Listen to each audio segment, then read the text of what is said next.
We're going to get Jeremy Guthrie 14 wins next year, no doubt. Well, 14's a lot better than 10. No, 14, I mean, because they're going to piss away a lot of wins out of the bullpen. I'm saying this. Jeremy knows that he's got a quality bullpen. It's my job to be the snarky guy on the other side of the mic. But you got to take into account, I'm going to say 14 because 3 of those wins are going to get pissed away by some guy. And then the other ones, Nobu. You're going to tell me Nobu can't hit a curveball? It's Jobu. Jobu. I asked you earlier what the guy was called. Nobu's the sushi restaurant. I'm just trying to, play to your strengths. Oh, thank you very much. Who has the worst superstition on your team that doesn't involve food? I have a superstition before games for a while. I ate a hamburger. My biggest superstition is the night before I like to eat a nice dinner. No, tell me a real wacky one you saw. A wacky? Well, we don't have many wacky guys. There's a few guys that won't touch the line and they got to pound their glove a couple of times when they cross the Paul O'Neill would touch his cup 3 times. There you go. We have all kinds of that stuff for every pitch. That's a lot of touching your touch your penis. He's touching his cup. But you guys don't wear cups. Sir, we do. Yeah, we do. I thought football players don't wear cups. Baseball players have to wear cups. Baseball, right? We don't have to do anything you don't want to do. It just depends how you want to protect it. Now, when did you stop using steroids? You know what? I never used steroids, but I did color my bat with a Sharpie. He's an artist. That was the best line. You just outed Ken Griffey Jr. as being an artist. Who's your favorite artist? John Singer Sargent? Matisse? The one formerly known. My favorite artist? Prince? I don't have a favorite artist. Ken Griffey? 600 home runs? You have no rituals before you go out? I really don't. You know what? I told you. Make something up. What are you, Kevin Nealon now? No, I'm not sitting on the massage chair. That was brutal. Tell me some stories about Dominican players. I'll tell you my favorite story about a Dominican player, and God rest his soul, Jose Lima. Lima time, baby. Lima time. I pitched down in Dominican in 2006. This is the off season that I was released. Went to a Justin Timberlake concert with David Risky. Had the night of my life. Came back and became an Oriole a couple days later. How many games did you lose in the Dominican League? Oh, I didn't lose at all. I was money. So I think we found your niche. I'm on a Dominican. You just got to Aguilucho soy. Yes. Desde chiquitito. You just got to pitch to Latin people. Oh my goodness. I'm down there, Santiago, in Lima. This guy, best guy ever. Honestly, he's like the best teammate ever, best guy ever. We're down there, and he sang with this group called Mambo de Lima, maybe. And he would be in the clubhouse 5 minutes before the game started, singing the song with the music blasting and singing along with his song, and then bolt out and go pitch a gem on top of that. He pitched great. But my favorite story about Lima was a couple of gringos, myself and someone else, were walking down the street outside the team hotel. It's a very rough part of the city, and Lima comes down in his H2. His big Hummer, and it stands out like a sore thumb. Everyone else is driving either a bicycle, a moped, or a broken down Fiat. And he comes down, jumps out of the car, and he goes, "Gringos!" He's double barreled with 2 pistols in each hand, just pointing them to the sky. He said, "Go home to your house, gringos!" Jumps back in the Hummer and just rolls off. I'm like, Jose Lima just got out of his car with 2 pistols. Like Yosemite Sam. Yeah, Yosemite Sam comes out, tells us to go home, jumps in the Hummer and drives off like everything's normal. Did you have to have any at-bats against him? No, I did not. That'd be pretty intimidating, though, that if I get a hit off this guy, he's going to shoot me in the parking lot. Jose Lima for you, though. If you could bring one person back from the dead, Corey Haim or Jose Lima, to bring to an NSYNC concert. Jose Lima. Really? Oh, yeah. Lima time. Lima time. We're in Kansas City, 2005, I believe. My best friend from LA comes out. He wants to watch, he's coming out to support me, watch the Indians versus the Royals. It's Sunday morning.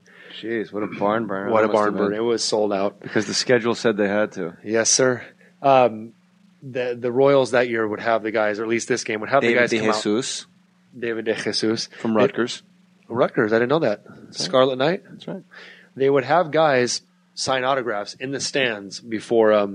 That's a terrible idea. Before the game begins. People start grabbing on him. So Jose Lima's in the stands, and my friend, I look over at my friend, I say, "Hey, go talk to Lima," because he had been with the Dodgers. My friend's a diehard Dodger fan. I say, "Go talk to Lima." I point him over there.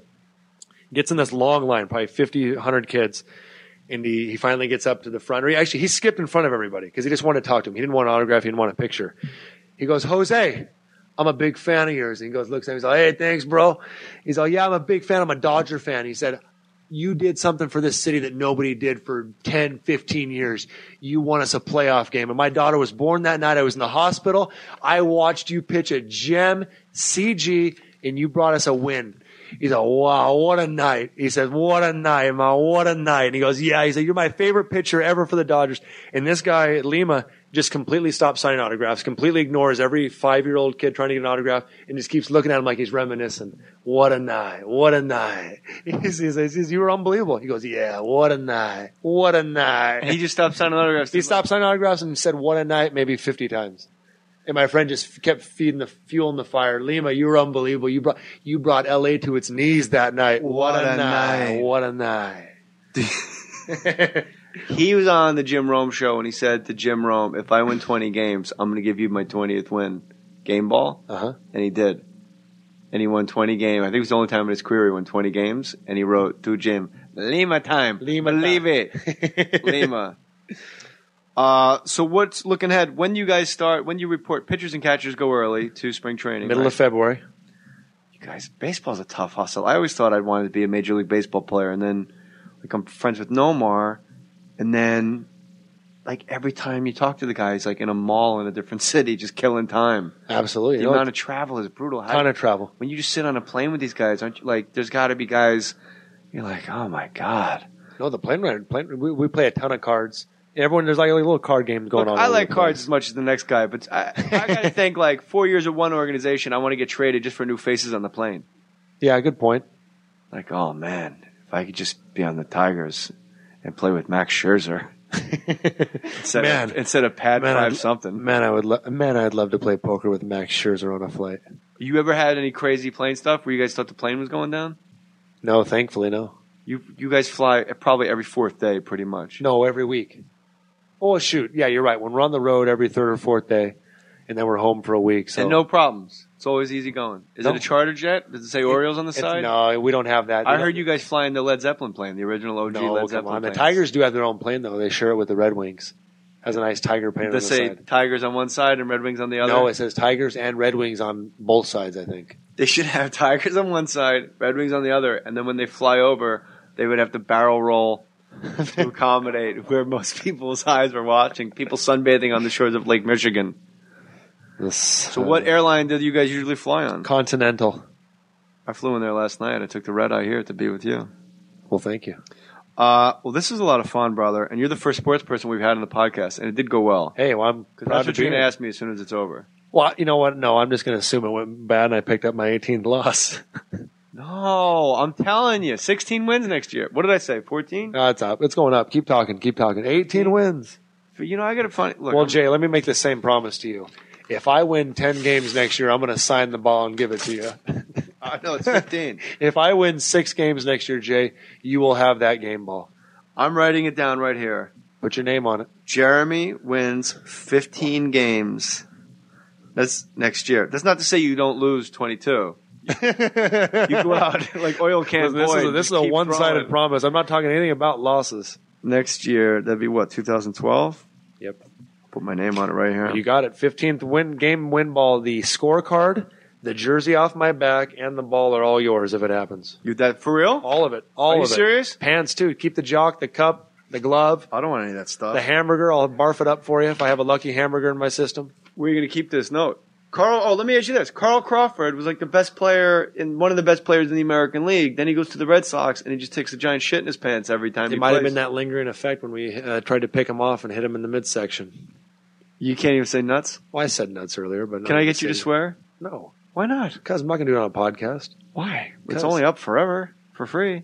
It's not like everybody's going to hear it. There's a lot of people listening to this podcast. It's only 500,000 people that get it for free. There you go. You won't just swear. 500,000 downloads? What do you think we'll be at? This one?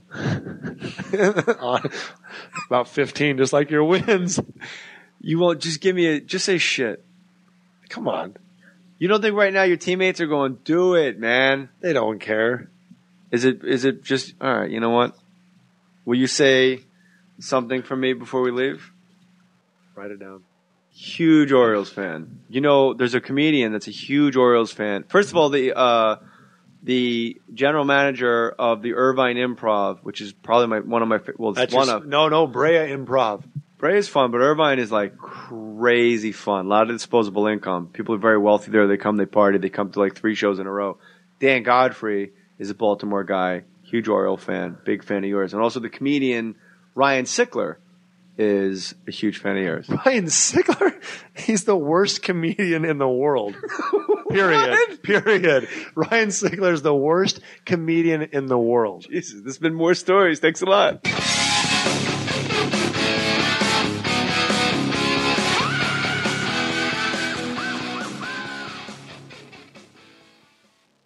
Find more funny shit like this at smodcast.com.